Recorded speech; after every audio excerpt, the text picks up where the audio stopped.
உலகெல்லாம் உணர்ந்து ஓதற்கு அறியவன், நிலவுலாவிய நீர்மலி வேணியன், அழகில் சோதியன், அம்பலத்து ஆடுவான், மலர் சிலம்படி வாழ்த்தி வணங்குவான். இன்றைக்கு நம்முடைய ஆன்மீகத்தில், நம்முடைய பக்தி இலக்கியத்தில் நமக்கு சொல்லப்பட்டிருக்கக்கூடிய விஷயங்களை உங்களிடம் சொல்கிற ஒரு வாய்ப்பை எனக்கு இந்த மேடை கொடுத்திருக்கிறது. ஆன்மீக அமுதம் அப்படின்றது தலைப்பு. அமுதம்னா என்ன? தேவர்கள் அமுதத்துக்காக தானே போய் பார்க்கடலை கடைஞ்சாங்க. இந்த அமுதத்துக்கு என்ன சிறப்பு அப்படின்னா, அமுதம் சாப்பிட்டா மூப்பு வராது, நோய் வராது, மரணம் வராது. அதனால தான் தேவர்கள் அமுதம் எடுக்கிறதுக்காக பார்க்கடலை கடைஞ்சாங்க. நாமெல்லாம் எங்கே போய் பார்க்கடலை கடையிறது? ஆனால் ஆன்மீகம் நமக்கு அமுதமாக இருந்து நோயிலிருந்தும் துன்பத்திலிருந்தும் மரணத்திலிருந்தும் நம்மை காப்பாற்றி தரும். அதுதான் ஆன்மீக அமுதம். ஏமா மூப்பை விட்டுட்டீங்க அப்படின்னு நீங்கள் நினைக்கிறது எனக்கு தெரியுது. இப்போல்லாம் நரைச்ச தலையை யாரையுமே பார்க்க முடியல, எல்லாரும் கருப்பாக தான் இருக்கிறாங்க. எல்லாருக்கும் மூப்பு வரும். என்னோட சொற்பொழிவில் நான் எப்போவுமே சொல்லுவேன், மனுஷன் வாழ்க்கையில் ஜெயிக்கவே முடியாத விஷயம் ரெண்டு. எவ்வளோ வேணால் சொத்து வச்சுருக்கட்டும், எவ்வளோ வேணால் உயர்ந்த பதவியில் இருக்கட்டும், அதிகாரத்தில் இருக்கட்டும், என்ன வேணால் இருக்கட்டும், ஒரு மனுஷன் வாழ்க்கையில் ஜெயிக்க முடியாத விஷயம் ரெண்டு. ஒன்று முதுமை. எவ்வளவு அழகாக இருந்தாலும் முதுமை வரும். மனுஷன் ஜெயிக்க முடியாத ரெண்டு விஷயங்களில் முதல் விஷயம் முதுமை. எவ்வளோ அழகாக இருந்தாலும் முதுமை வரும் சார். இரண்டாவது மரணம். வாழ்க்கையில் மனுஷன் ஜெயிக்கவே முடியாத விஷயம் மரணம். இதை நம்ம ஜெயிக்க முடியாது. ஆனால் இருக்கிற காலம் வரைக்கும் நாம் நல்லபடியாக வாழ்வதற்கு ஆன்மீகத்தை இறுக பற்றி கொள்ள வேண்டும். நேற்று நான் பேசும்போது சொன்னேன், அச்சுத கலப்பாளர் அவருக்கு குழந்தை இல்லைன்னு உடனே திருமுறையில் நூல் சார்த்தி பார்த்தார். பேயடையா பிரிவெய்தும் பிள்ளையினோடு நினைவு ஆயினவே வரம் பெறுவார், ஐயுற வேண்டா ஒன்றும் வேயனைய தோல் உமைபங்கன் வெண்காட்டு முக்குள நீர் தோய் வினையார் அவர் தம்மை தோயாவாம் தீவினையே. இந்த பதிகத்தை படிச்சுட்டு திருவெண்காடு ஸ்தலத்துக்கு போய் வழிபாடு செய்து அவருக்கு பிறந்தவர் மெய்கண்டார். இந்த செய்தியை நேற்று நான் உங்களுக்கு சொன்னேன். சில பேருக்கு புத்திர தோஷம்னு இருக்கும், ஜாதகத்தில் இருக்கும். நீங்கள் நிறைய பிரபலங்கள் கூட பார்க்கலாம். ஒருத்தவர் சாமியார்கிட்ட போய், சாமி என்னை ஆசீர்வாதம் பண்ணுங்கன்னா, அவர் சொன்னார், முதலில் உன் அப்பா இறந்து போகட்டும், அடுத்து நீ இறந்து போகட்டும், அடுத்து உன் மகன் இறந்து போகட்டும். அவன் ரொம்ப அதிர்ச்சியாகி, சாமி என்னை நான் வாழ்த்த சொன்னேன், நீங்கள் என்ன என் குடும்பத்தில் எல்லாரும் சாகட்டும்னு சொல்லிட்டு இருக்கிறீங்க. சாமியார் சொன்னார், இதுதான்டா உண்மையான வாழ்த்து, இதுதான் உண்மையான வாழ்த்து. உன் அப்பா இருக்க நீ இருக்க உன் பிள்ளை செத்தால் அது சாபம். உன் அப்பா இருக்க நீ செத்தா அது சாபம். வயதுப்படி மரணம் வரணும், அப்பா இறக்கணும், மகன் இருக்கணும், பேரன் இருக்கணும், அதுதான்டா உண்மையான வாழ்த்து என்று அந்த சாமியார் சொன்னாராம். நிறைய வீடுகளில் புத்திர தோஷம் இருக்குமா, நாங்கள் ஜோதிடத்தில் அதை பாலாரிஷ்ட தோஷம்னு சொல்லுவோம். சரி, இப்படி ஒரு பிரச்சனை இருக்குது, என் குழந்தைக்கு உடம்பு சரியில்லை, நான் என்ன பண்ணுறதுன்னா, நான் எப்போவுமே சொல்கிறது, நீங்கள் முறையாக மருத்துவ சிகிச்சைலாம் எடுத்துக்கங்க. ஆனால் நம்முடைய சுந்தரர் அவிநாசிக்கு வர, சிவபெருமானுக்கு நண்பர் சுந்தரர், திருநாவலூரிலே அவதாரம் செய்தவர், கோவலன் நான்முகன் வானவர் கோணும் குற்றேவல் செய்ய மேலவர் முப்புறம் தீ எழுவித்தவன் ஒரு அம்பினால் ஏவலனார் வெண்ணை நல்லூரில் வைத்து என்னை ஆளும் கொண்ட நாவலனாருக்கு இடமாவது நம் திருநாவலூரேனர். அந்த திருநாவலூரில் பிறந்த சுந்தரர் அவிநாசிக்கு வரார். திருப்புக்கொழியூர்னு பேர் அந்த ஊருக்கு. ஒரு வீட்டில் அழுக சத்தம் கேட்குது. என்னன்னா, அந்த வீட்டில் இருந்த பையனை, அவங்களுடைய குழந்தைய முதல்ல விழுங்கிருச்சு. என் பிள்ளை உயிரோடு இருந்திருந்தால் இன்றைக்கு அவனுக்கு உபநயனம் நடக்குமே, பக்கத்து வீட்டு பையனுக்கு நடக்குதே என்று அந்த பெற்றோர்கள் அழ, அவிநாசியப்பரை பார்த்து சுந்தரர் பதிகம் பாற்றார். உரைப்பார் உறைந்து உல்க வல்லார்த்தங்கள் உச்சியாய் அரைக்கு ஆடும் அரவா ஆதியும் அந்தமும் ஆகினாய் புரைக்காடு புக்குழியூர் அவிநாசியே கரைக்கால் முதலையை பிள்ளை தர சொல்லு காலனையே என்று சிவபெருமானுக்கு ஆணையிட்டு பதிகம் பாடுறார். பிள்ளை தர சொல்லு, கரைக்கால் முதலையை பிள்ளை தர சொல்லு காலனையை. யமன் விழுங்கினானே, யமன் மூலமாக முதலை விழுங்குச்சு, அந்த பிள்ளையை தரச்சொல் என்று சுந்தரர் ஆணையிட்டு பாட அந்த பிள்ளை சிவபெருமான் அருளால் வந்ததாக நம்முடைய திருமுறை சொல்கிறது. இது நடக்குமா, உண்மையிலே இப்படி இருக்குமா, இந்த ஆராய்ச்சிக்குள்ளெல்லாம் போக வேணாம். என் பிள்ளைக்கு உடம்பு சரியில்லை, என் பிள்ளை நல்லா இருக்கணும்னா இந்த பதிகத்தை எடுத்து வச்சு படிக்கணும். நேற்று நான் சொன்னேன், யமனை உதைத்த பாதம் சிவனுடைய பாதம், அதனால அந்த பாதத்தை இறுக பிடிச்சுக்கிட்டா நமக்கு நீண்ட ஆயுள் உண்டு அப்படின்னு. திருச்சி பக்கத்தில் திருப்பஞ்சீலி அப்படின்னு ஒரு ஊர் இருக்கு, மணச்சநல்லூர் பக்கத்தில். அங்கே நீலிவனநாதர்னு பேர் சிவபெருமானுக்கு. நீங்கள் அந்த கோயிலுக்கு போனீங்கன்னா ஒரு தனி சந்நிதியில் சிவபெருமான் காலடியில், நான் சொன்னேன்ல ஜனவரி 2ஆம் தேதி மார்கழி திருவாதிரை அன்னைக்கு மிருத்யுஞ்சய மந்திரம் சொல்லி சிவபெருமான வழிபாடு சொல்லுங்க, நேற்று சொன்னா வழிபாடு பண்ணுங்கன்னு. அந்த மிருத்யுஞ்சயரா சிவபெருமான் இருப்பார் அந்த கோவிலில். அவர் பாதத்துக்கு கீழே யமன் படுத்திருப்பான், குழந்தையா சுருண்டு படுத்திருப்பான். அப்போ நம்முடைய ஆன்மீகம், நம்முடைய தெய்வங்கள், நம்முடைய பக்தி இலக்கியங்கள் நமக்கு எல்லா விதத்திலும் நன்மை செய்யும். அதில் உங்களுக்கு சந்தேகமே வேணாம்.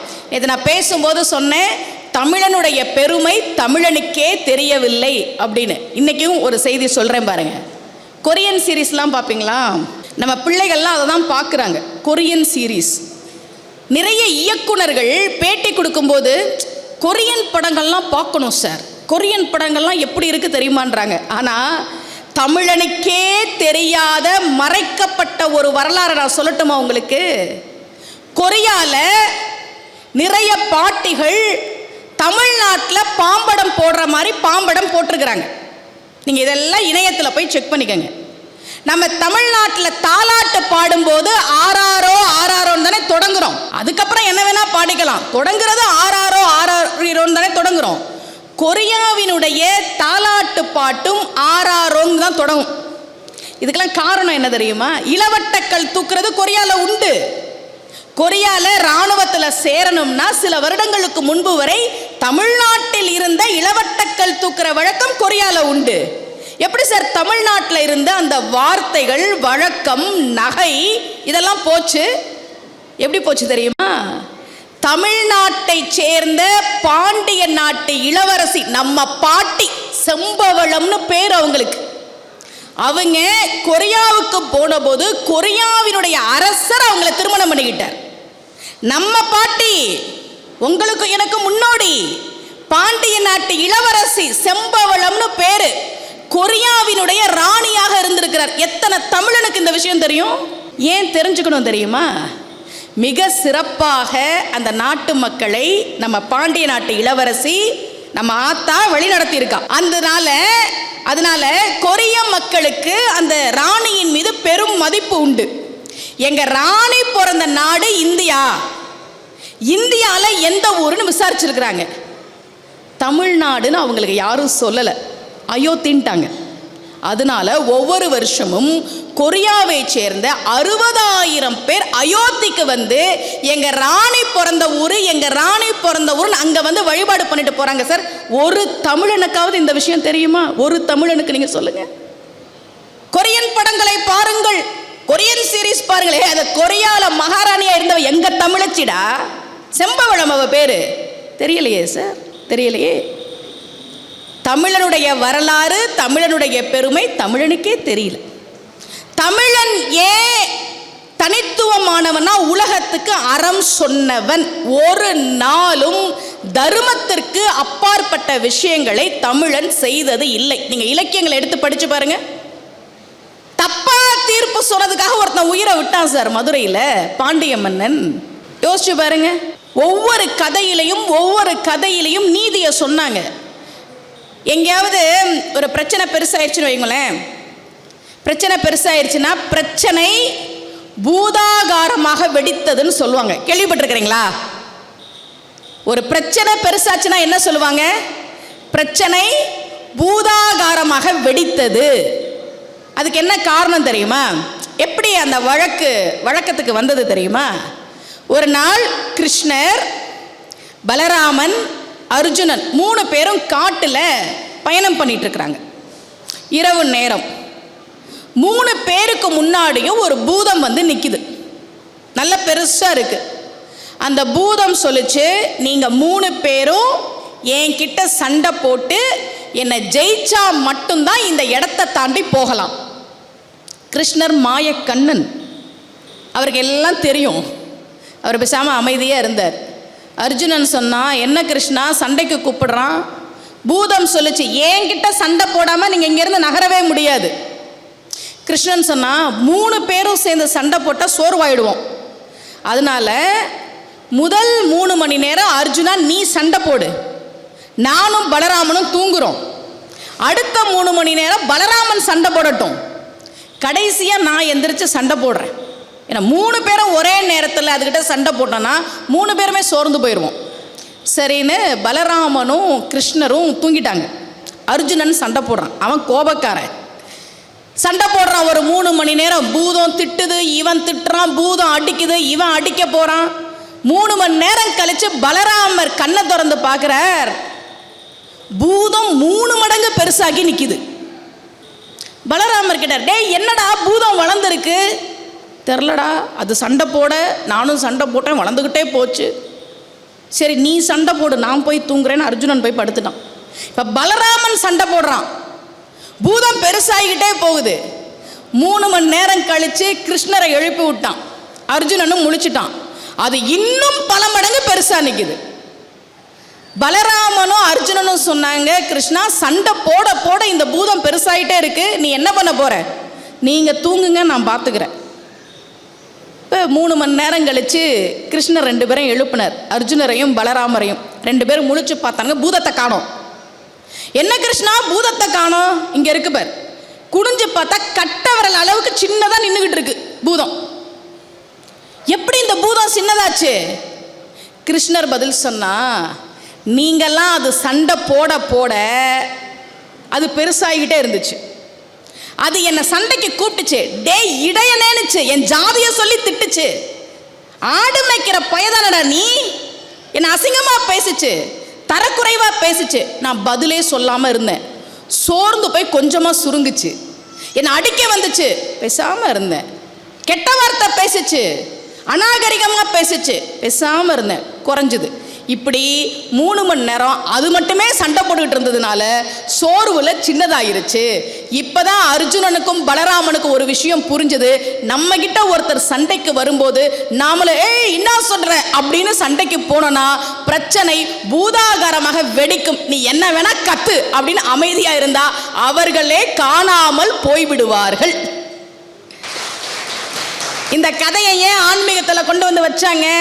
நாளைக்கு பக்கத்து வீட்டுக்காரர் சண்டைக்கு வருவார். வேணும்னே சீரியல் பார்க்கும்போது டிவியில் சவுண்டை வைப்பார். இன்றைக்கெல்லாம் கார் வாங்குறது ஈஸி சார், காரை நிறுத்துறதுக்கு பார்க்கிங்க்கு தான் கஷ்டப்படுறோம். யாராவது சண்டைக்கு கூப்பிட்டாங்கன்னா போகக்கூடாது. திருவள்ளுவரே சொல்கிறார், உன்னை ஒருத்தன் சண்டைக்கு கூப்பிடுறான், உன்னை ஒருத்தன் கேவலமாக திட்டுறான், நீ அவனுக்கு பதில் சொல்லாமல் இருந்தால் அது தவம் செய்வதை விட மேலானதுங்கிற. உண்ணாது நோற்பர் பெரியர், சாப்பிடாம தவம் இருக்கிறவன் பெரியவன். பிறர் சொல்லும் இன்னாச்சொல் நோற்பாரின் பின். ஆனா தவம் இருக்கிறவனே, உன்னை ஒருத்தன் அசிங்கமா பேசும்போது தரக்குறைவா பேசும்போது அமைதியா இருந்தீன்னா அவனுக்கு பின்னாடி வந்து நிக்கணுங்கிறார். இப்போ ஃபேஸ்புக்கில் என்கிட்டலாம் யாரும் வம்பிழுக்கலன்னு நீங்கள் நினைக்கிறீங்களா? ஆன்மீகம் பேசுறிய, இலவசமாக பேச மாட்டியா? எனக்கு இலவசமாக மளிகை பொருள் தராங்களா? வீட்டு வாடகை எனக்கு இலவசம்ன்றாங்களா? என் பிள்ளைங்களுக்கு ஸ்கூல் ஃபீஸ் இலவசம்ன்றாங்களா? ஒன்றும் இலவசம் கிடையாது. ஆனால் ஆன்மீகம் பேசுகிறவங்க இலவசமாக பேசணும். உனக்கு எல்லாம் தெரிந்தது போல் பேசுகிறாய், நிச்சயமாக உன்னை விட எனக்கு நல்லா தெரியும்டா, அதனால தான் மேடையில் கூப்பிட்டு பேச வைக்கிறேன். இவங்களுக்கெல்லாம் பதில் சொல்லிட்டு இருக்கக்கூடாது. நமக்கு ஆன்மீகத்தை தான் சொல்லி கொடுத்தது. ஒருத்தன் கத்துறானா அவனை தனியாக கத்த விட்டுருங்க. இன்றைக்கி நான் சொல்லி கொடுத்துட்டு போகிறேன். யாராவது நம்ம வீட்டில் இருக்கிறவங்களே சரி, உங்கள் கணவர் திட்டினார்னா அழுவாதீங்க, சிரிங்க. என்ன தெரியுமா கேட்பாரு? நான் திட்டுறேன் நீ சிரிக்கிற. ஏன்னா அவங்க திட்டினா நம்ம அழணும், அதுக்கு தானே திட்டுறாங்க. ஸோ அடுத்த முறை திட்டுனா அழுக வந்தால் தனியாக போய் அழுதுக்கங்க, அவர் முன்னாடி அழாதீங்க. அவங்க நோக்கம் என்ன? நம்மளாம் அழ வைக்கணும், அவ்வளோதானே. அழ வைக்க நம்ம அதெல்லாம் அழுதுடக்கூடாது. ஆன்மீகன்றது ஒரு மனுஷன் எப்படி வாழணும், எப்படி இருக்கணும், என்ன பண்ணணும், இதையெல்லாம் நமக்கு வகுத்து கொடுத்தது. உலகத்துக்கு சொன்னவன் தமிழன். தமிழர்கள் எல்லாரும் ரொம்ப பெருமைப்படணும்.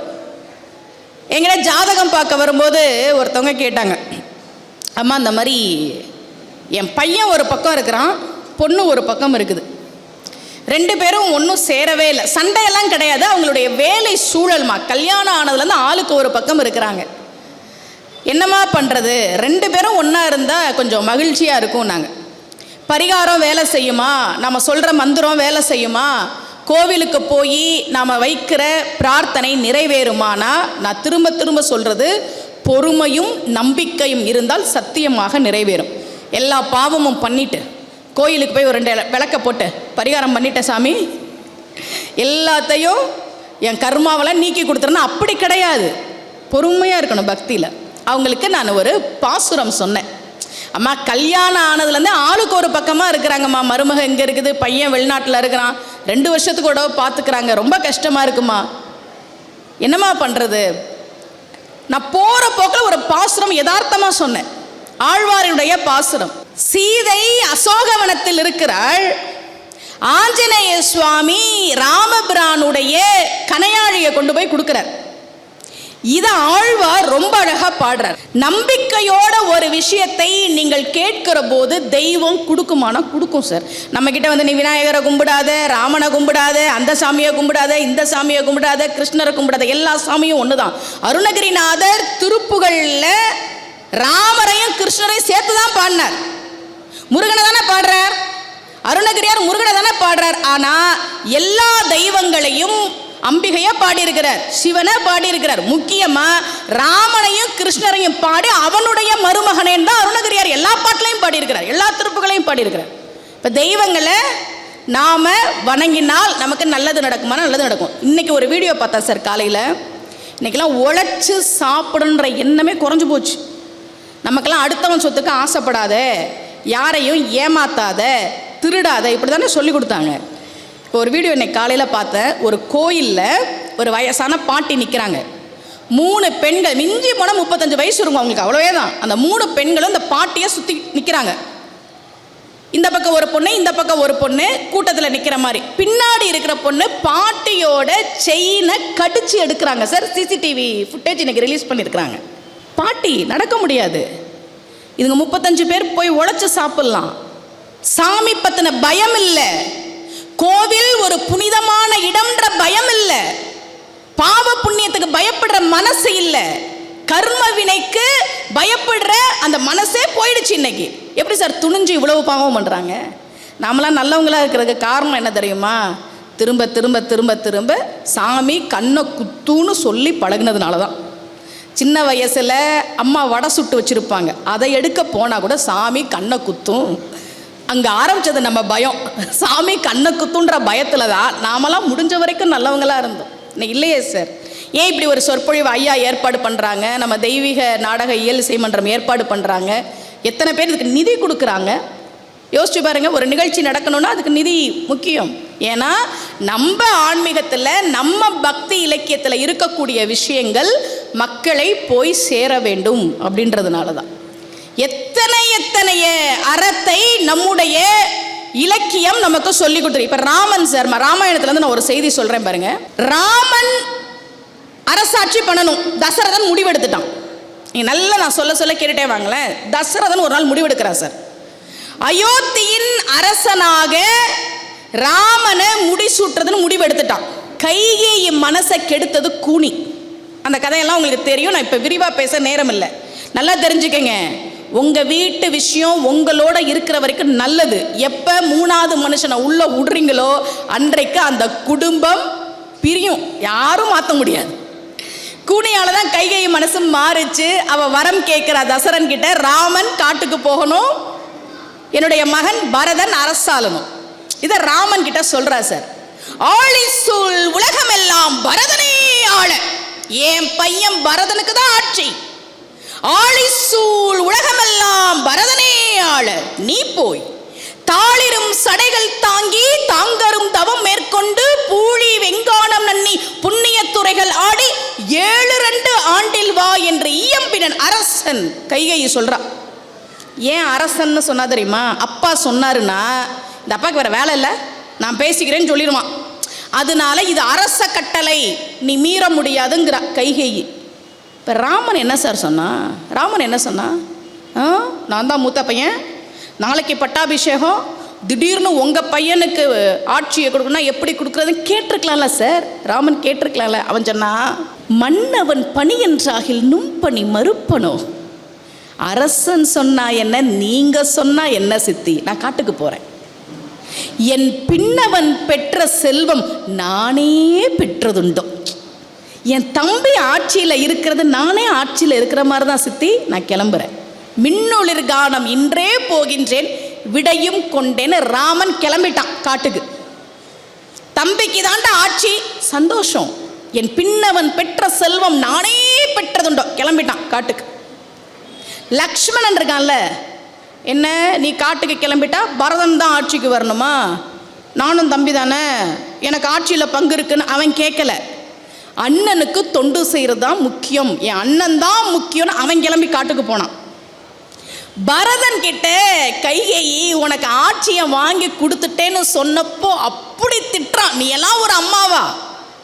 எனக்கு இந்த ஆட்சி வேணாம், இது நியாயமா என் அண்ணனுக்கு உரியது, நான் அதில் உட்கார மாட்டேங்கிறான்.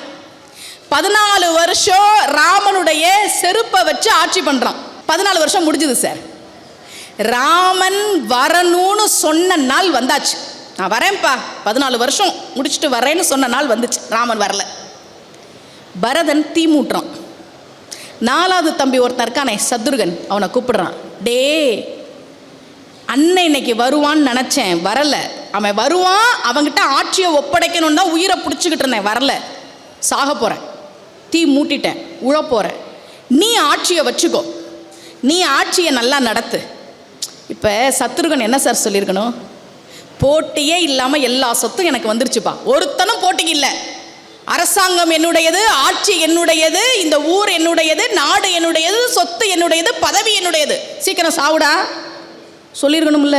அவன் சொன்னா, 10,000 கம்பராமாயண பாட்டில் சத்ருகன் பேசுகிற ஒரே இடம் இதுதான் சார். இந்த ஒரு பாட்டு தான் முழுசாக பேசுகிறான். அவன் சொன்னா, என்னடா என்ன ஆட்சியில் உட்கார சொல்கிறியா? எனக்கு ஆட்சியை கொடுக்குறியா நீ? காணால நிலமகளை கைவிட்டு போனானை பின்பு காத்து போனானும் ஒரு தம்பி, போனவன் தான் வரும் அவதி போயிற்று என்று ஆனாத உயிர்விட அமைவானும் ஒரு தம்பி, அயலே நானாது யானாம் இவ்வரசு ஆழ்வேன். ஏண்டா தம்பிக்கு தான் ஆட்சின்னு சந்தோஷமா ஒரு அண்ணன் காட்டுக்கு போனா, அந்த அண்ணன் தான் முக்கியம்னு அடுத்த தம்பி காட்டுக்கு போனா, என் அண்ணனுடைய ஆட்சி எனக்கு வேணாம், நீ சாக போற, வெக்கம் இல்லாம இந்த ஆட்சியை நான் வாங்கிக்குவேன்னு நினைச்சிட்டியாடா? என் அண்ணன் தம்பிங்க தாண்டா எனக்கு முக்கியம், இந்த ஆட்சி எனக்கு வேண்டாடான்னா. அயலே நானாது யானாம் இவ்வரசு ஆழ்வேன். வெக்கம் இல்லாமல் இந்த ஆட்சியை வாங்கிக்குவேன் நினச்சிட்டியாடா? அண்ணன் தம்பிங்க ஒற்றுமையாக இருந்தாங்க சார். இன்னைக்கு சொத்து வழக்கில் என் தம்பிக்கிட்ட பேசி 10 வருஷம் ஆச்சுங்கிறாங்க.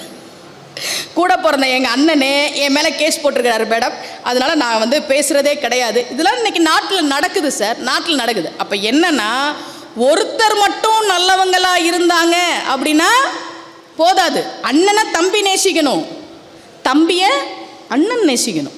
2 பேரும் ஒருத்தர் மேலே ஒருத்தர் ஒற்றுமையாக இருக்கணும். இதுக்கு தான் சார் ராமாயண சொற்பொழிவு, மகாபாரத சொற்பொழிவு இதெல்லாம் சொல்கிறாங்க. இது ஒரு நிகழ்ச்சியில் நான் பேசினேன் சார். ஒரு ஊருக்கு போயிருக்கும்போது இதை நான் பேசுகிறேன். இப்படியெல்லாம் இருந்தாங்க. எதுக்கு ராமாயண சொற்பொழிவு கேட்கணும்? ஆட்சியை தேடி வரும்போது யாருமே வாங்கிக்கலையே, அண்ணன் தம்பி தான் முக்கியம்னு ஒவ்வொருத்தனும் நினச்சானே. இதை பேசிட்டு வந்துட்டேன். 2 நாள் கழித்து அந்த ஊர் தலைவர் எனக்கு ஃபோன் பண்ணி சொன்னார். என்னென்னா, அந்த ஊரில் அண்ணன் தம்பி பேசிக்கிறது இல்லை ரொம்ப வருஷமாக. அந்த ஊர் திருவிழாவோட கடைசி நாள் ஒவ்வொரு வீட்டுக்கும் போய் பத்திரிக்கை கொடுப்பாங்களாமா. இப்போ பத்திரிக்கை கொடுக்கும்போது அவங்க பேர் எழுதி, அண்ணன் தம்பி எல்லார் பேரும், பங்காளி வர்க்கம்லாம் இருப்பாங்கல்ல, அவங்க எல்லாரோட பேரையும் ஒரு பத்திரிக்கையில் எழுதி வந்துருங்கன்னு சொல்லுவாங்களாம். அப்படியே அண்ணன் வீட்டுக்கு போயிருக்கிறார்.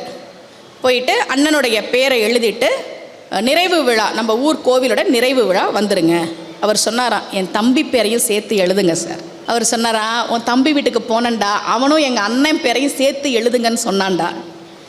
ஏதோ ஒரு மாற்றம் வந்திருக்குல்ல, ஏதோ ஒரு மாற்றம். இத்தனை வருஷம் பேசலை, இப்போ அண்ணன் தம்பி இப்படியெல்லாம் பாசமா இருந்தான்ப்பா, அதுதான்ப்பா நம்ம ஆன்மீகம்னு சொல்லும் போது ஒருத்தர் மனசுல மாற்றம் வருதுல.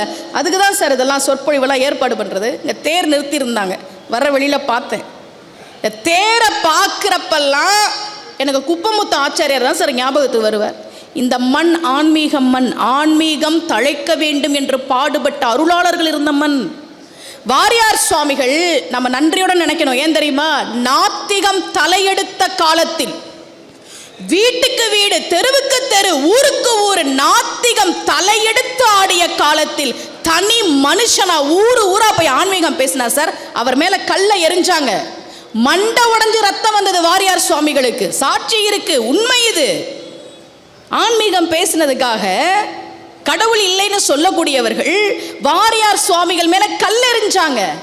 அந்த மனுஷன் மட்டும் இல்லைன்னு வைங்க, வாரியார் சுவாமிகள் மட்டும் இந்த ஊர்ல முருகனை பத்தியும் ராமாயணத்தையும் கந்தபுராணத்தையும் மகாபாரதத்தையும் திருப்புகளையும் பேசலன்னா இன்னைக்கு நாத்திகம் தான் அதிகமா இருந்திருக்கும். நாமெல்லாம் ரொம்ப நன்றி கடன் பட்டிருக்கோம் வாரியார் சுவாமிகளுக்கு. இந்த மண் அப்படி ஆன்மீகம் தழைக்க பாடுபட்ட அருளாளர்கள் வாழ்ந்த மண். இந்த தேர் இருக்குல்ல சார், சிவகங்கையில் காளையார் கோயில் இருக்கு. சின்ன மருதுவும் பெரிய மருதுவும் அந்த கோயிலை கட்டுறாங்க சார். அந்த கோவிலுக்கு ஒரு தேர் செய்யணும்னு விரும்புகிறாங்க. தேர் செய்யக்கூடிய குப்பமுத்து ஆச்சாரியார்கிட்ட போய் தேர் செய்யணும் அப்படின்னு சொல்கிறாங்க. இவர் சரி அப்படின்னு ஒத்துக்கிறார். இப்போ தேர் செய்ய ஆரம்பிக்கிற அன்னைக்கு 2 பேரும் கேட்குறாங்க, என்ன தட்சணை கொடுக்கணும்? அவர் சொன்னார், நான் தேரை செஞ்சு முடிச்சுட்டு வாங்கிக்கிறேன். தேர் தயாராகிடுச்சு. காளையார் கோயிலில் தேர் திருவிழா. எப்போவுமே தேர் திருவிழானா அந்த ஊரினுடைய முக்கிய பிரமுகர் தான் வடம் பிடித்து தேரை இழுத்து வைப்பாங்க. கோவில் தலைவராக இருக்கலாம், ஊர் தலைவராக இருக்கலாம், அமைச்சராக இருக்கலாம், இது வழக்கம் தானே. இப்போ சின்ன மருதுவும் பெரிய மருதுவும் தான் சிவகங்கை பகுதியை அவங்க ஆட்சி செய்கிறாங்க. இவங்க வடம் பிடிச்சு இழுக்கிறாங்க, தேர் நகரலை சார். தேர் நகரவே இல்லை. எல்லாரும் ஏதோ தெய்வ குத்தம் ஆயிடுச்சு போல இருக்கேன்னு பேசுகிறாங்க. அப்போ பெரிய மருதுக்கு ஞாபகம் வருது, இந்த தேரை செய்து கொடுத்தவருக்கு நாம் கொடுக்க வேண்டிய தட்சணையை இன்னும் கொடுக்கல, அதை பாக்கி வச்சுருக்கோம் குப்பமுத்து ஆச்சாரியார்கிட்ட. அதனால் முதல்ல அதை கொடுத்துட்டு வருவோன்னு குப்பமுத்து ஆச்சாரியாரை கூப்பிடுறாங்க. குப்பமுத்து ஆச்சாரியார்கிட்ட பெரிய மருது கேட்கிறார், ஐயா இந்த தேர் செஞ்சதுக்கு உங்களுக்கு தட்சணை கொடுக்கணும், தேர் நகரில் உங்களுக்கு என்ன வேணும் கேளுங்க. குப்பமுத்து ஆச்சாரியார் சொன்னார், இன்று ஒரு நாள் இந்த பகுதிக்கு நான் அரசனாக இருக்க வேண்டும். எவ்வளோ கோபம் வந்திருக்கும். ஆனால் பெரிய மருதுவும் சின்ன மருதுவும் கொடுத்த வாக்கை காப்பாற்றணும்னு, நீங்கள் தான் இன்று ஒரு நாள் இந்த சிவகங்கை சமஸ்தானம் இந்த பகுதிக்கு அரசன், நீங்கள் தான் வடம் பிடிச்சு தேர் திருவிழாவை துவக்கி வைங்க. இவர் வடம் பிடிச்சு இழுக்கிறார், தேர் நகர்ந்துருச்சு. ஆனால் இவர் கீழே விழுந்துட்டார். அவர் மேலே தேர் சக்கரம் ஏறிடுச்சு. குற்றுயிரும் குலை உயிருமாக கிடக்கிறார் குப்பமுத்து ஆச்சாரியார். பெரிய மருது ஓடி வரார், சின்ன மருது துடிச்சு போறார். ஐயா கொஞ்சம் கவனமா இருந்திருக்க கூடாதுங்களா? சுத்தி நின்னவங்கலாம் பேசினாங்க, தெய்வமே தண்டனை கொடுத்துருச்சுப்பா, இன்னைக்கு ஒரு நாள் இவன் அரசனா இருக்கணுமாமே, சாமிக்கே பொறுக்கலை பாரு.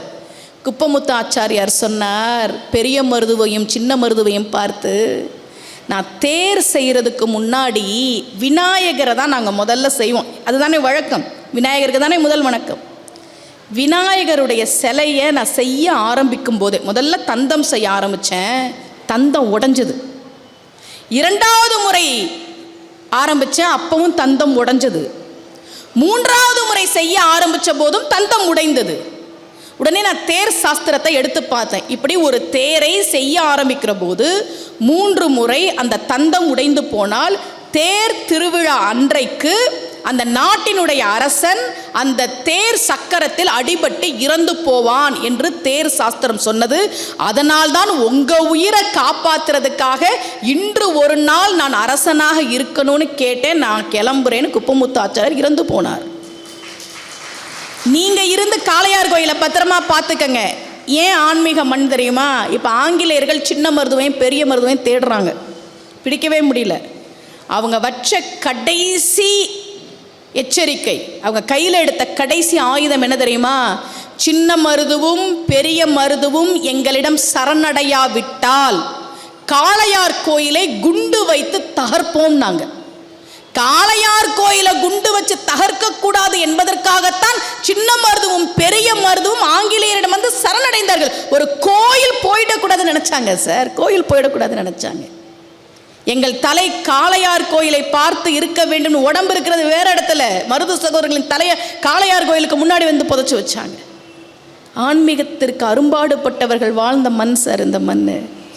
சின்ன மருது பெரிய மருதுலாம் நினைக்கணும். நம்ம சுதந்திர போராட்ட தியாகிகளே நினைக்கிறது இல்லையே. வ.உ. சிதம்பரம் பிள்ளையினுடைய பேத்தி பேசின ஒரு வீடியோவை பார்த்து, வ.உ. சிதம்பரம் பிள்ளை நம்ம பாட்டன் ஆங்கிலேயருக்கு எதிராக சுதேசி கப்பலை இயக்கியவர் வ.உ. சிதம்பரம் பிள்ளை. தன்னுடைய சொத்து முழுவதையும் இந்த நாட்டுக்காக இழந்த தியாகி. கோயம்புத்தூர்ல போய் சிறையில செக்கெழுத்தார் சார். எவ்வளவு வலிச்சிருக்கும், எவ்வளவு வலிச்சிருக்கும். பாரத தாய் அமர்ந்திருக்கிற தேர் என்று எண்ணித்தானே அந்த செக்கை வ.உ. சிதம்பரம் பிள்ளை இழுத்தார். அவர் பையன் வாலேஸ்வரன் அவர்களை பற்றி கவிஞர் மரபின் மைந்தன் முத்தையா எழுதியிருக்காரு சார், தெரிஞ்சுக்கங்க. வ.உ. சிதம்பரம் பிள்ளையினுடைய புத்தகங்கள் நாட்டுடைமையா ஆக்கப்படுது. அதுக்கு ராயல்ட்டின்னு ஒன்று வரும்ல, அந்த ராயல்ட்டிக்கான செக்கை வ.உ. சிதம்பரம் பிள்ளையின் மகன் வாலேஸ்வரன்ட்ட கொண்டு வந்து கொடுக்கறதுக்கு ஒரு அதிகாரி வரார். வந்து அந்த செக்கை கொடுக்கறதுக்கு லஞ்சம் கேட்டிருக்காரு சார். லஞ்சம் கேட்டிருக்கிறார். வாலேஸ்வரன் பணம் இல்லைன்னர். அதனால அந்த ராயல்ட்டி பணம் வ.உ. சிதம்பரம் பிள்ளையின் குடும்பத்துக்கு கிடைக்கவே இல்லை. நன்றி கெட்டு போனோமா சார் தமிழ் சமூகம். சிறையில் செக்கெழுத்தாரே வ.உ.சி. இந்த நாட்டின் சுதந்திரத்திற்காக பாடுபட்டாரே. நீங்களும் நானும் இன்னைக்கு சுதந்திரமா தெரியணும். வ.உ. சிதம்பரம் பிள்ளையின் தியாகம் பெருசு இல்லையா? அவருடைய புத்தகங்களுக்கு ராயல்ட்டி செக் கொடுக்கறதுக்கு ஒரு தமிழ் லஞ்சம் கேட்டிருக்கான் சார். அவனுக்கு வ.உ. சிதம்பரம் பிள்ளையின் தியாகம் தெரிஞ்சிருந்தா முதல்ல போய் லஞ்சம் கேட்பானா? இப்படி லஞ்சம் ஊழலுக்காகவா நம்முடைய முன்னோர்கள் சிறைக்கு சென்றார்கள்? நம்ம பிள்ளைங்களுக்கு சொல்லணும், உன் தாத்தன் ஆங்கிலேயருக்கு எதிராக கப்பல் விட்டவன் வ.உ. சிதம்பரம் பிள்ளை, காமராஜர் உன் தாத்தன், பாரதியார் உன் தாத்தன். இதெல்லாம் சொல்லணும் சார் நம்ம பிள்ளைகளுக்கு. அதனால தான் இப்படியான ஆன்மீக சொற்பொழிவுகளை ஏற்பாடு செய்கிறார்கள். திருமுறை படிக்கணும், பாசுரம் படிக்கணும். நீங்கள் பக்தி இலக்கியத்தில் படிக்கலைன்னு வச்சுக்கோங்களேன். பக்தி இலக்கியத்தை படிக்கலைன்னா தமிழே இருக்காது சார், தமிழே இருக்காது. அது வைணவ தமிழ் இருக்கு பாருங்க, எவ்வளோ அழகான வார்த்தைகள்லாம் இருக்குது. ஒருத்தர் இறந்து போயிட்டா என்ன சொல்லுவாங்க? மண்டையை போட்டாரு அப்படிலாம் இல்லை, சொல்லுவாங்களே கிளம்பிட்டாரு. ஒன்று தெரிஞ்சுக்கங்க, மனுஷன் உயிரோடு இருக்கிற வரைக்கும் என்ன பேர் வேணால் போட்டுக்கலாம். இப்போ எங்களை மாதிரி பேச்சாளர்கள் வந்து பேச கூப்பிடும்போது முன்னாடியே எனக்கு எந்த பட்டமும் போடலை அப்படிலாம் நம்ம கேட்போம்ல. என்ன பட்டம் வேணால் நீங்கள் போட்டுக்கோங்க, ஆனால் இறந்துட்டா பணம்தான். பாடி எப்போ எடுப்பீங்க அப்படி தான் கேட்பாங்க. சரியா? எந்த பேர் இருந்தாலும் சரி என்ன சொல்லுவாங்க? பணம் தான் எல்லாரும். திருநாடு அலங்கரித்தார். ஒருத்தர் இறந்து போயிட்டாருன்னா திருநாடு அலங்கரித்தார். ரசம்னு சொல்றோமே, சாற்றமுது, அதுக்கு இருக்கக்கூடிய பேர் ரொம்ப அழகான பேர், சாற்றமுது. இறைவன் யார்கிட்டையுமே பேதம் பார்க்கறது இல்லை சார். நம்ம கிட்ட திரும்ப திரும்ப சிவபெருமான குறை சொல்றது. நான் ஒரு வீடியோ போட்டிருக்கேன், நீங்க பாத்தீங்களான்னு தெரியல. சிவபெருமான் அம்பாளை வந்து ஏமாத்துறதுக்காக காலை தூக்கி தலையில வச்சார், இவரெல்லாம் அவங்க கடவுளான்லாம் நம்மள்ட்ட கேட்டுட்டு இருக்காங்களே. அதுக்கு நான் ஒரு விளக்கம் போட்டு ஒரு வீடியோ போட்டேன், பார்த்துருக்குறீங்களா? அது நான் அடுத்த முறை சொற்பொழிவுக்கு வரும்போது அதை பேசுறேன். சரியா? நேற்று கூட ஏன் தன்வந்திரி கையில் அட்டைப்பூச்சி வச்சிருக்கிறார் அதை நாளைக்கு சொல்கிறேன்னு சொன்னேன். அதையும் அடுத்த வருஷம் சொற்பொழிவுக்கு வரும்போது நான் சொல்கிறேன். சரியா? எல்லாம் அப்போ தான் வந்து நீங்கள் அடுத்த வருஷமும் வந்து கேட்பீங்க, இதுக்கெல்லாம் என்ன காரணம் அப்படின்றத அப்போ தான் நீங்களாம் வந்து கேட்பீங்க. பெருமாள் யார்கிட்டையும் ஜாதி பார்க்கறது இல்லை சார். சிவபெருமான் யார்கிட்டையும் ஜாதி பார்க்கறது இல்லை. நீ ஏழையா பணக்காரனா? பெரிய புராணத்தில் 63 நாயன்மார்கள். நேற்று நான் சொன்னேன், இவர் அந்தனர், இவர் வேளாளர், இவர் செட்டியார், இவர் அந்தனர். அவங்க யாரும் ஜாதி பார்த்து பழகலன்னு. பெரிய புராணத்தில் 3 பேரை தான் தெய்வ சேக்கிழார் ஐயர்னு சொல்றார். 3 பேரை தான் தெய்வ சேக்கிழார் ஐயர் அப்படின்னு சொல்றார். ஆனா அந்த 3 பேரும் ஐயர் கிடையாது. 3 பேரும் ஐயர் கிடையாது. அப்ப என்னன்னா, யார் ஒருவர் அறத்தை கடைபிடிக்கிறார்களோ அந்தணன் என்பன் அறவோன். நம்முடைய திருவள்ளுவர் அதை தான் சொல்ல, நீ நல்லவனா இருக்கிறியா, நீ அந்தணன். எல்லா வரலாறுகளையும் எடுத்து பாருங்க, சாமி பேதம் பார்க்காது சார். ஸ்ரீரங்கம் இருக்கு, ஸ்ரீரங்கத்தில் பெருமாள் ஜாதி பார்க்கிறாரா? பெருமாள் ஜாதி பார்க்க மாட்டார், மனுஷன் ஏற்படுத்தினது அது. நீ ஏழையா இருந்தாலும் தெய்வம் அருள் செய்யும், தெய்வம் அருள் செய்யும். பல்லவ மன்னன் கட்டின கோவிலுக்கு போனாரா சிவபெருமான்? பூசலார் கட்டின கோயிலுக்கு தானே வந்தாரு. பல்லவ மன்னன் ஒரு பெரிய கோயிலை கட்டிட்டு சிவபெருமானை போய் கூப்பிட்றார், சாமி கும்பாபிஷேகம் வச்சிருக்கேன் வந்துருங்க. இவர் சொன்னார், சிவபெருமான் சொன்னார், கும்பாபிஷேகமா? ஆனால் அந்த தேதி இல்லை, நான் பூசலார் கட்டின கோயிலுக்கு போகிறேன்ப்பா. பூசலார் கட்டின கோயிலா? எனக்கு தெரியாமல் எப்படி பூசலார் கோயில் கட்டியிருக்கிறாருன்னு தேடி வரான். அந்த பூசலார் உட்காந்துருக்கிறார். நீங்கள் கட்டியிருக்கிறீங்களாமே கோவில், அதை பார்க்கணுன்னார் பல்லவன் மன்னன். இவன் சொன்னார், நான் மனசில் கட்டினேங்க. மனசில் கட்டினீங்களா? ஆமாம், மனசில் தான் கட்டினேன். சென்னையில் திருநின்ற ஊர் பக்கத்தில் இருதயாளீஸ்வரர் கோயில்னே இருக்குது. நீங்கள் போனீங்கன்னா அதெல்லாம் பார்க்கணும். தெய்வம் மன்னன் கட்டின கோயில்னு வரலையே, மனசில் கட்டின கோயிலுக்கு தானே வந்துச்சு. ஸ்ரீரங்கத்தில் சார் ஒரு 2-3 செய்தி சொல்லி நான் முடிக்கிறேன், நேரம் இல்லை. ஸ்ரீரங்கத்தில் திருப்பாணாழ்வார் 12 ஆழ்வார்களில் ஒருத்தர். அவருக்கு கோயிலுக்கு போக அனுமதி கிடையாது, வெளியில் நிற்கிறார். லோகசாரங்கர் காவிரி ஆற்றுல போய் திருமஞ்சன நீர் எடுத்துக்கிட்டு வரார். இவர் நினச்சிருந்தாருன்னா தள்ளி போயிருக்கலாம், ஈகோ இருக்குல்ல எல்லாருக்கும். இவர் திருப்பாணாழ்வார் நவுருன்னார். திருப்பாணாழ்வார் மனசுக்குள்ள ரங்கநாதரை தரிசனம் பண்ணிட்டு இருக்கிறார். இவர் நகரல்ல, உடனே ஒரு கல் எடுத்து அடிச்சார், நெத்தியிலிருந்து ரத்தம் வந்தது. லோகசாரங்கர் ஸ்ரீரங்கம் கோயிலுக்குள்ள போறார், திருமஞ்சன நீர் எடுத்துட்டு போறார், பெருமாள் நெத்தியில ரத்தம் வந்தது. பெருமாள் சொன்னாரா, நீ எப்படி எனக்கு பக்தனோ அதே போலதான் அவனும் என் பக்தன். என் பக்தனை காயப்படுத்த உனக்கு உரிமை இல்லை. நீ அடித்த திருப்பாணாழ்வாரை உன் தோளில் சுமந்து கொண்டு வா என்று பெருமாள் சொன்னதாக நம்முடைய பக்தி இலக்கியம் சொல்லுதுன்னா, கடவுள் யார்கிட்டையும் பேதம் பார்ப்பது இல்லை. பச்சை மாமலை போல் மேனி, பவழவாய், கமல செங்கன், அச்சுதா அமரர் ஏரே, ஆயர்தம் கொழுந்தே என்னும் இச்சுவை தவிர யான் போய் இந்திர லோகம் ஆளும் அச்சுவை பெரினும் வேண்டேன் அரங்கமா நகருள்ளாரே. சாமி வேதம் பார்க்குதா? நம்ம கிட்ட வந்து சார் உங்கள் சாமி வந்து பேதம் பார்க்குது, உன் சாமி எப்படி, இதெல்லாம் நீங்கள் கேட்டுக்காங்க. சாமி கும்பிடுங்க, நம்ம நல்லா இருப்போம். நம்ம பிள்ளைகளுக்கு அதை தான் சொல்லி தரணும். இளைய தலைமுறைக்கு மரியாதையே இல்லை. நான் நேற்றும் சொன்னேன், முந்தா நேற்றும் சொன்னேன், பிள்ளைகளுக்கு கொஞ்சம் கொஞ்சமாக கீழ்ப்படுகிறது. மரியாதைனா என்ன, சாமி கும்பிடு, பணிவாயிரு, இதெல்லாம் சொல்லி தரணும். இனத்தை அழிக்கிறதுனா என்ன தெரியுமா? குண்டு போட்டு அழிக்கிறது மட்டும் இன அழிப்பு கிடையாது சார். அடுத்த இளைய தலைமுறை மனசை கெடுத்துட்டா அதுவே இன அழிப்பு தான். அந்த இனம் அழிஞ்சு போகும், அவ்வளோதான். நம்ம இனத்தை நாம் காப்பாற்றிக்கணும்னா அடுத்த தலைமுறைக்கு நாம் இதெல்லாம் சொல்ல வேண்டிய கட்டாயத்தில் நாம் இருக்கிறோம். இன்றைக்கி நிறைய பேர் முருகனை கும்பிடுறாங்க, எனக்கு ரொம்ப மகிழ்ச்சி, ரொம்ப சந்தோஷம். நிறைய பேர், நான் 2015 முதல் முறை அமெரிக்கா போனேன் சார். முதல் முறை 2015 போனேன். அங்கே கடவுள் இல்லைன்றத ரொம்ப பெருமையாக பேசுவாங்க. நம்மளாம் சாமி கும்பிட்றவங்களாம் பயப்படணும். நான் சாமி கும்பிட்றேன்னு சொல்கிறதுக்கே பயப்படணும். என்ன சாமியெல்லாம் கும்பிடுவீங்களா, என்னங்க இவ்வளோ பிற்போக்காக இருக்கிறீங்க? 2015 சார் கடவுள் இல்லைன்னு சாமி கும்பிடாதது தான் அதிகம். இப்போ 2025 2 முறை அமெரிக்கா போனேன். போனதெல்லாம் கோவிலுக்கு தான் பேச போனேன். ஆடிக்கூழ் திருவிழாவுக்கு பேச போனேன் சார். நான் ஆடிக்கூழ் திருவிழாவில் பேசினேன். ஆடி வெள்ளியும் அப்படி கும்பிடுறாங்க அங்கே. கிருஷ்ண ஜெயந்திக்கு அங்கே தான் இருந்தேன், 1 மாதம் இருந்தேன் அமெரிக்காவில். கிருஷ்ண ஜெயந்திக்கு அங்கே தான் இருந்தேன். வரலட்சுமி விரதம் அப்படி கும்பிடுறாங்க. நம்ம தமிழ்நாட்டில் கூட அப்படி கும்பிட மாட்டோம். வரலட்சுமி விரதம் அப்படி கும்பிடுறாங்க. நிறைய கோவில்களை கட்டியிருக்காங்க. அப்போ இந்த 10 வருஷத்தில் சார் எது சார் அவங்கள மாற்றுச்சு? எனக்கு என்ன ஆச்சரியம்னா, 2015 கடவுள் இல்லை கடவுள் இல்லைன்னு சொன்னவங்க தான் அதிகம். இன்றைக்கி 2025 இத்தனை கோவில்கள் வந்திருக்கு. இவ்வளோ வழிபாடுகள், அலுவலகத்துக்கு போயிட்டு வந்து வரலட்சுமி நோன்பு விரதம் இருக்கிறாங்க, கிருஷ்ண ஜெயந்தி சாமி கும்பிட்றாங்க, ஆடி வெள்ளிக்கு கூழ் ஊற்றுறாங்க. எப்படி இந்த மாற்றம் வந்தது சார்? எல்லாரும் இறைவனை உணர்ந்த காரணத்தால் தான் தெய்வம்னு ஒன்று இருக்குது. அதில் ஒருத்தர் வந்து என்னை ரொம்ப கிண்டல் பண்ணிட்டு இருந்தார் 2015.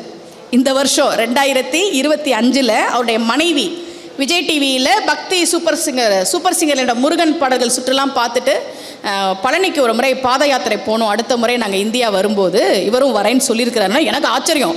ஏன்னா உங்கள் கணவர் வராரா அப்படின்னு. அவர்கிட்ட நான் கிண்டல் பண்ணுறேன், என்ன சார் என்ன சாமியெல்லாம் இல்லைன்னு சொன்னேன். மேடம் நடக்கிறது உடம்புக்கு நல்லது தானே மேடம்ங்கிறார் அவர். அப்போ கூட மீசையில் மண் ஒட்டினாலும் நடக்கிறது நல்லது. நல்லா தெரிஞ்சுக்கங்க, நேற்று நான் சொன்னேன்ல, கலீலியோ சொன்னதை அமுதாம்பிகை பிள்ளை தமிழ்ல நம்ம பக்தி இலக்கியம் தமிழ் இலக்கியம் சொல்லியிருக்கு அப்படின்னு. ஜப்பான் நாட்டை சேர்ந்த ஒரு மருத்துவர், அவர் பேரு யோஷினேரி ஒசூமி, அவருக்கு நோபல் பரிசு கொடுத்துருக்குறாங்க சார். ஏன் நோபல் பரிசு கொடுத்தாங்க தெரியுமா? அவர் ஒரு விஷயம் கண்டுபிடிச்சிருக்கிறார். தொடர்ந்து 24 மணி நேரத்துக்கு மேலே நீங்கள் சாப்பிடாம இருந்தா உங்க உடம்புல இருக்கக்கூடிய கெட்ட செல்கள் அழிந்து போகும், உடம்புல இருக்கக்கூடிய நோய்கள் தீரும், முக்கியமாக கேன்சர் மாதிரியான நோய்கள் கூட தீரும். அதற்கு ஒரே வழி 24 மணி நேரத்திற்கு மேல் சாப்பிடாமல் இருப்பதுன்னு கண்டுபிடிச்சிருக்கக்கூடிய ஜப்பானிய மருத்துவர் யோஷினேரி ஒசூமிக்கு நோபல் பரிசு கொடுத்துருக்காங்க. அட பாவிகளா, எங்க முன்னோர்கள் விரதத்தில் அதை தாண்டா வச்சாங்க. சஷ்டிக்கு விரதம் இரு, சதுர்த்திக்கு விரதம் இரு, ஏகாதசிக்கு விரதம் இருன்னு நம்ம முன்னோர்கள் விரதத்தை தான் வச்சாங்க. முதல்ல சாமி கும்பிடுறத விரதம் இரு. இதை கண்டுபிடிச்சவருக்கு நோபல் பரிசெல்லாம் கொடுத்துருக்காரு. நம்ம எப்பவுமே வெளிநாட்டுக்காரர் சொன்னாதான் கேட்போம், தமிழர்கள் சொன்னால் நம்ம கேட்க மாட்டோம். வெளிநாட்டுக்காரர்கள் சொன்னாதான் எவ்வளோ பெரிய விஷயம்லாம் அவங்க சொல்கிறாங்கப்பா அப்படின்னு. உலகம் உருண்டை அப்படின்னு கண்டுபிடிச்சாங்க சார். சுழன்றும் ஏற்பினது உலகம். நான் வள்ளுவர்.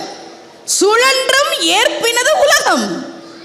அறிவியல் கடவுளை ஏற்றுக்கல, சரியா, ஏற்றுக்கல. ஆனால் பிரபஞ்சம் யூனிவர்ஸ்னு ஒன்று இருக்குன்றத அறிவியல் ஏற்றுக்குது, சரியா. அறிவியல் என்ன சொல்லுது? நிலம், நீர், காற்று, நெருப்பு, ஆகாயம், இது 5ம் சேர்ந்த பிரபஞ்சம் நீ என்ன கேட்டாலும் கொடுக்கும்னு சொல்லுது. இதுதானே அறிவியல் சொல்றது. நீங்க யூனிவர்ஸ் கிட்ட ஒரு விஷயம் கேட்டீங்கன்னா நடக்கும். சத்தியமா நடக்கும் சார், சத்தியமா நடக்கும். உங்களோட ஆழ் மனசுல திரும்ப திரும்ப திரும்ப திரும்ப ஒரு விஷயத்தை நீங்கள் கேட்டால் பிரபஞ்சம் அதை உங்கள் காலடியில் கொண்டு வந்து போடும். நம்புங்க. எண்ணியே எண்ணியாங்கு எய்துவர்ங்கிறார் வள்ளுவர். நீ நினைச்சது நடக்கும். இப்ப ஆன்மீகத்தில் அதை எப்படி வச்சிருக்காங்க தெரியுமா? அறிவியல் என்ன சொல்லுது? பிரபஞ்சம்னு இருக்கு. இந்த நிலம், நீர், காற்று, நெருப்பு, ஆகாயம் சேர்ந்த பிரபஞ்சம் நீ கேட்டதை கொடுக்கும். இது அறிவியல் சொல்லுதா? ஆன்மீகத்தில் அதை நம்ம முன்னோர்கள் எப்படி வச்சிருக்காங்க தெரியுமா? பஞ்சபூத தலங்கள்னே வச்சிருக்காங்க தமிழ்நாட்டில். இப்போ நீங்கள் கோவிலுக்கு போறீங்கன்னா கோபுரத்தை பார்த்து கையெடுத்து கும்பிடுறீங்கல்ல, ஆகாயத்தை பார்க்குறீங்க. கோவிலுக்கு போய் அபிஷேகம் பண்ணுறீங்கல்ல, நீர்கிட்ட உங்கள் வேண்டுதலை சொல்கிறீங்க. எப்போ கோபுரத்தை கையெடுத்து கும்பிடுறோமோ அப்போவே உங்கள் வேண்டுதல் ஆகாயத்துக்கிட்ட போயாச்சு. கோவிலில் போய் அபிஷேகம் பண்ணும்போது நீர்கிட்ட உங்களுடைய வேண்டுதலை சொல்கிறீங்க. இல்லை தீர்த்தத்தில் நீராடுறீங்க, நீர்கிட்ட உங்கள் வேண்டுதலை சொல்கிறீங்க. தீபம் ஏற்றுறீங்கல்ல, நெருப்பு கிட்ட உங்கள் வேண்டுதலை சொல்கிறீங்க. அர்ச்சனை பண்றீங்கல்ல, காத்துக்கிட்ட உங்க வேண்டுதல் போய் சேருது. விழுந்து கும்பிடுறீங்க, கோவில் பிரகாரத்தை சுத்தி வரீங்க, அங்க பிரதட்சணை பண்றீங்கன்னா நிலத்துக்கிட்ட உங்க வேண்டுதல் போய் சேருது. இன்னைக்கு அறிவியல் சொல்லுது பிரபஞ்சம், யூனிவர்ஸ், நிலம், நீர், காற்று, நெருப்பு சேர்ந்த இந்த பிரபஞ்சம் நீ கேட்டதை கொடுக்கும்னு அறிவியல் சொல்லுது. அதை தான் ஆன்மீகத்தில் ஆகாயத்துக்கிட்ட உங்க வேண்டுதல் போகுது, நீர்கிட்ட உங்க வேண்டுதல் போகுது, நெருப்பு கிட்ட உங்க வேண்டுதல் போகுது, காற்று கிட்ட உங்க வேண்டுதல் போகுது, நிலத்துக்குள்ள உங்க வேண்டுதல் போகுது. நீ கேட்டது கோவிலுக்கு போனால் கிடைக்கும். அவ்வளவுதான் விஷயம். அறிவியல் சொன்னதான் நம்ம ஏத்துக்குவோம். கோவிலில் முன்னோர்கள் ஒன்னொன்னுக்கும் ஒரு காரணம் வச்சிருக்காங்க சார். ஒன்னொன்னுக்கும் காரணம் வச்சாங்க. நான் ஜோதிடரா நான் ஜாதகம் பார்க்கும்போது பல விஷயங்களில் நான் பிரமிச்சிருக்கிறேன். எப்படி ஒரு கிரகம் ஒரு மனுஷனோட வாழ்க்கையில் வேலை செய்யுது. நம்ம ஜாதகத்தை எடுக்கும்போது இந்த மாதிரி இருக்கா அப்படின்னா நிச்சயமாக நடக்குது. சில பேருக்கு விவாகரத்துன்னு ஜாதகத்தில் இருக்கும். ஜாதகத்தை பார்த்தோன்னே தெரிஞ்சிடும் இவங்கெல்லாம் விவாகரத்து வாங்கியிருக்கணும். ஆனால் அவங்களுடைய 60ஆம் கல்யாணத்தில் நான் போய் சொற்பொழிவு பண்ணியிருக்கேன். அந்த கணவர் ஜாதகம், மனைவி ஜாதகம், 2 பேர் ஜாதகமும் வாங்கி பார்க்குறேன். எந்த விதத்திலும் பொருத்தம் இல்லை, சேர்ந்து வாழ வாய்ப்பே கிடையாது. எப்படி வாழ்ந்தாங்கன்னா அந்த அம்மா சொன்னாங்க, எங்கள் கோவிலில் தான் எங்கள் கல்யாணம் நடந்தது. அப்போ தெய்வம் முன்னாடி கல்யாணம் நடந்ததில்ல, அந்த தெய்வம் ஏதோ ஒரு விதத்தில் அருள் பண்ணி அவங்கள நல்லா வாழ வச்சிட்ருக்கு. ஒருத்தன் என்ன பண்ணா, கப்பலில் கிளம்பி போயிட்டுருக்கான். எல்லாரும் கூடயும் சேர்ந்து ஜாலியாக பாட்டு பாடி டான்ஸ் ஆடிட்டு போயிட்டுருக்கான். பயணம் பண்ணுறான் கப்பலில். இரவு நேரம் எல்லாரும் கப்பலில் உட்காந்து தூங்கிட்டு இருக்கிறாங்க. இவனுக்கு தூக்கம் வரல. இவன் என்ன பண்ணா, மேலே நின்று இப்படி வேடிக்கை பார்த்தவன் கப்பல் இப்படி குலுங்கினதில் கீழே விழுந்துட்டான். கப்பல் போயிடுச்சு. இவனுக்கு நீச்சல் வேற தெரியாது. என்ன பண்ணுறதுன்னு தெரில, தத்தளிக்கிறான். ஒரு கட்டை, பெரிய கட்டை வருது, அதை பிடிச்சிக்கிறான். நீச்சல்லாம் தெரியாது, கட்டையை இறுக்கி பிடிச்சிக்கிறான். அந்த கட்டை அது பாட்டுக்கு மிதந்து மிதந்து, நடுக்கடலில் பெருசாக அலைகளும் இருக்காது, அது ஏதோ காற்று போன போக்கில் மிதந்து மிதந்து வருது. கொஞ்சம் நேரம் கழித்து அது ஒரு தீவு மாதிரி இருக்குது, கடலுக்கு நடுவில் ஒரு தீவு பகுதி மாதிரி இருக்குது. அதெல்லாம் வந்துட்டான், வந்து ஏறிட்டான் மேலே. கண்ணுக்கு எட்டின தூரம் வரைக்கும் கடல். சாப்பிட ஒன்றும் இல்லை, பசிக்குது, பயமாக இருக்குது, யாரை கூப்பிடுறதுன்னு தெரில. கொஞ்சம் நேரம் கழிச்சு கண்ணுக்கு எட்டின தூரத்தில் ஒரு கப்பல் கடந்து போகுது. இவன் கத்துறான், நான் இங்கே இருக்கேன், வாங்க வாங்கன்னா எப்படி தெரியும், யாரும் வரல. இந்த பக்கம் ஒரு கப்பல் போகுது. இவன் கடவுளை திட்டுறான், கடவுளே நான் கடலில் கீழே விழுந்தேன், நீ என்னை காப்பாற்றினியா? தீவில் வந்து சாப்பாடு இல்லாமல், துணைக்கு ஆள் இல்லாமல் நான் கஷ்டப்படுறேன். இப்படி ஒரு கப்பல் போகுது, இப்படி ஒரு கப்பல் போகுது, என்னை காப்பாற்றினியா? நீ எல்லாம் ஒரு கடவுளா? உன்னை கும்பிட்டேன்னு திட்டிட்டு இருக்கான். இப்போ மழை பெய்யுது, இவன் நடுங்கிட்டு இருக்கான் குளிரில். இடி இடிக்குது, ஒரு மரத்து கீழே இருக்கிறான், அந்த மரம் தீப்பிடிச்சு எரியுது. மின்னல் மின்னி இடி இடிச்சு மரத்தில் இடி விழுந்து மரம் தீப்பிடிச்சு எரியுது. என்ன பண்ணுறதுன்னு தெரியல. கடவுளே கடவுளே கடவுளேன்னு கடவுளை திட்டுறான். நான் கோயிலுக்கு போனேன், சாமி கும்பிட்டேன், கடவுள் என்பது போய் அப்படின்னு திட்டுறான். கொஞ்சம் நேரத்தில் அப்படி கண்ணை முழிச்சு பார்க்குறேன், ஒரு படகு வந்துட்டு இருக்கு. இரவு நேரம் ஒரு படகு வருது. ஒருத்தர் வந்து என்ன நீ இங்கே இருக்க வா அப்படின்னு கூப்பிடுறாரு. சொன்னேன் எப்படி வந்தீங்க? இல்லை, இந்த தீவில் வந்து நாங்கள் அந்த பக்கமாக இருக்கிறோம் கரையில், இந்த தீவுக்கு நாங்கள் யாரும் வரமாட்டோம். ஏதோ பெருசாக நெருப்பு எரிஞ்சுது. என்ன நெருப்பு எரியுதுன்னு நாங்கள் அங்கிட்டிருந்து பார்த்துக்கிட்டு இருந்தோம். படகுல வந்தோம், நாங்கள் அங்கேருந்து பார்த்துக்கிட்டு இருந்தோம். என்ன திடீர்னு நெருப்பு இத்தனை வருஷமாக எரியலையே அப்படின்னு பார்த்துட்டு இருந்தோம். நீ தான் கையெல்லாம் காட்டி காட்டி ஒரு உருவம் ஆடுதுப்பா, என்னன்னு பார்த்தப்போ ஒரு மனுஷன் மாதிரி தெரிஞ்சுது. அதனால தான் நான் வந்து காப்பாற்றலான்னு வந்தேன்னு சொல்லி படகுல ஏறன்னு கூட்டிகிட்டு வந்துட்டான். இவன் சொன்னால் மனசில் சாமிக்கிட்ட இப்போ கூட நான் ஏதோ செஞ்ச புண்ணியம் தப்பிச்சு வந்திருக்கேன், சாமி வரல. கடவுள் தலையில் ஒரு தட்டு தட்டி, டேய் நீ கீழே உழுந்தோன்னா கட்டையை அனுப்புனது நான், உன்னை பத்திரமா கொண்டு வந்து தீவில் விட்டது நான், ஒருத்தனை உன்னை கண்டுக்காமல் இருக்கிறான் அப்படின்னு மரத்தில் நெருப்பை பிடிக்க வச்சு அவனை இங்கே வர வச்சது நான். இப்போ நான் உனக்கு ஒன்றும் பண்ணலையா அப்படின்னு கேட்டாரா. அப்போ என்னன்னா, கஷ்டம் வரும்போதுலாம் சாமி ஒன்றும் பண்ணலை, இல்லை சாமி நல்லது பண்ணிகிட்டு இருக்கு. மரம் தீப்பிடிச்சு எரியுதுன்னா அது நம்ம நல்லதுக்கு. அப்போ ஒரு கஷ்டம் வருதுன்னா தெய்வம் என்னை காப்பாற்றும் அப்படின்னு நம்பணும். அபிராமி பட்டரை சரபோஜி மன்னர் இன்னைக்கு வானத்தில் நிலா வரலன்னா உன் கதை முடிஞ்சுதுன்னார் சார், முடிஞ்சுதுன்னார். சரபோஜி மன்னர் இன்னைக்கு என்ன திதி அப்படின்னு கேட்டப்ப மனசுல அபிராமி அன்னையை நினைத்து கொண்டிருந்த அபிராமி பட்டர் இன்னைக்கு பௌர்ணமி திதின்ட்டார். அம்பாளுடைய முகம் அப்படி. வானத்தில் நிலா வரலன்னா அப்புறம் இருக்கு, பயப்பில்லையே அபிராமி பட்டர், பயப்பில்லையே. உரிய கட்டி தொங்க விட்டுருக்குறான் மன்னன், ஒவ்வொரு பாட்டுக்கும் அறுத்துக்கிட்டே வரான். நீ பாட்டை முடிக்கும் போது வானத்தில் நிலா வரணும். பயந்தாரா அபிராமி பட்டர்? புலம்புனாரா? அந்த சினிமாவில் வேணா அம்பிகையே அபிராமியே பதில் சொல்லு அப்படின்னு கேட்குற மாதிரி சினிமாவில் வச்சுருந்தாங்க. நிஜத்தில் அவர் கேட்கல. ஒவ்வொரு பாட்டாக பாடிக்கிட்டே போகிறார். விழிக்கே அருள் உண்டு, அபிராமவல்லிக்கு வேதம் சொன்ன வழிக்கே வழிபட நெஞ்சுண்டு எமக்கு, அவ்வழி கிடக்க பழுக்கே சுழன்று வெம் பாவங்களே செய்து பால் நரக குளிக்கி அழுந்தும் கயவர் தம்மோடு என்ன கூட்டு இனிய நர். வானத்தில் பௌர்ணமி நிலா வந்தது. நம்பிக்கை. அமாவாசை அன்னைக்கு பௌர்ணமி வருமா? அறிவு கேட்கும்ல சார், கேட்கும்ல. அது எப்படிங்க அமாவாசை அன்னைக்கு பௌர்ணமி வரும்? அமாவாசை அன்னைக்கு பௌர்ணமி வராது. ஆனால் உன் வாழ்க்கையில் ஒரு அமாவாசை இருட்டு உன்னை கவுக்கணும்னு வரும்போது அம்பிகை பௌர்ணமியை போல வந்து உன் வாழ்க்கையில் வெளிச்சத்தை சத்தியமாக நிச்சயமாக தருவாள். என்ன பண்ணுறதுன்னு தெரியலமா, எங்கே போகிறதுன்னு தெரியல, எல்லாரும் என்னை ஏமாத்திட்டாங்க, என்ன பண்ணுறதுன்னு தெரியல, வாழ்க்கையே இருட்டாக இருக்குமான்னு சோர்ந்து உட்காந்துருக்கும் போது அம்பாளை நீங்கள் கும்பிட்டீங்கன்னா அவள் வந்து நிற்பான். சிவபெருமானை கூப்பிட்டீங்கன்னா அவர் வந்து நிற்பார். பெருமாளை கூப்பிட்டீங்கன்னா வந்து நிற்பார். விநாயகர், முருகன் எல்லா தெய்வங்களையும் இறுக்கி பிடிச்சிங்க. முடிஞ்ச வரைக்கும் சாமி கும்பிடுங்க. பிள்ளைகளை நல்லபடியாக வளர்த்துருங்க. உங்கள் மனசில் இருக்கக்கூடிய ஆசைகள், கனவுகள், லட்சியங்கள் எல்லாம் நிறைவேறணும். எல்லாருக்கும் நிறைய பொருளாதார முன்னேற்றம் கிடைக்கணும். பதவி உயர்வு, சம்பள உயர்வு எல்லாம் கிடைக்கணும். நல்ல ஆரோக்கியம் கிடைக்கணும். திருமணத்துக்கு காத்துக்கிட்டு இருக்கிறவங்களுக்கு நல்லபடியாக திருமணம் ஆகணும். குழந்தை பேரு கேட்பவர்களுக்கு நல்லபடியாக குழந்தை பிறக்கணும். நிம்மதி வேணுமா? பணம் நிறைய இருக்குது, நிம்மதி வேணும் என்பவர்களுக்கு நிம்மதி கிடைக்கணும். இறையருள், குருவருள், திருவருள் உங்கள் எல்லாருக்கும் பரிபூர்ணமாக கிடைக்கணும். நம்முடைய இளைய தலைமுறைக்கு நம்ம ஆன்மீகத்தை சொல்லுங்கள், பக்தி இலக்கியத்தை சொல்லுங்கள், நம்மளுடைய தமிழ் முன்னோர்களுடைய பெருமைகளை சொல்லுங்கள். கொரியன் சீரிஸ் உட்காந்து பார்க்குங்கள்ல, இந்த பிடிஎஸ்னு வேற பாடிட்டு இருந்துச்சுங்க பிள்ளைங்க. கொரியாவில் இருக்கிறாங்க அவங்கள. அந்த கொரியாவில் இருந்ததே உன் பாட்டி தான் தெரியுமா? நம்ம எல்லாருக்கும் பொதுவானவள் தான் அந்த பாட்டி. பாண்டிய நாட்டு இளவரசி செம்பவளம், அந்த பாட்டி பேர் ஞாபகத்தில் வச்சுக்கோங்க. எங்கேயாவது நீங்கள் கொரியாக்காரனை மீட் பண்ணால் நீங்கள் சொல்லுங்கள், செம்பவளம் குயின் இருக்காங்களா, அவங்க ஊருனா கொரியாக்காரன் உங்களை கையெடுத்து கும்பிடுவான். செம்பவளம் குயினோட ஊர்லேருந்து வரியாப்பா நீ அப்படின்னு. அப்போ நம்ம பெருமைகளை வ.உ. சிதம்பரம் பிள்ளை போன்றவர்கள், நம்ம மகாகவி பாரதி போன்றவர்களுடைய தியாகங்களை எல்லாம், பெருமைகளை எல்லாம் தமிழ் இனம் உணரணும், நன்றியோடு இருக்கணும் என்று சொல்லி அனைவருக்கும் இனிய புத்தாண்டு வாழ்த்துக்கள். புத்தாண்டில் மறுபடியும் இந்த மேடையில் நான் வந்து சொற்பொழிவு பண்ணும்போது உங்கள் எல்லாரையும் சந்திக்கிறேன். நன்றி, வணக்கம்.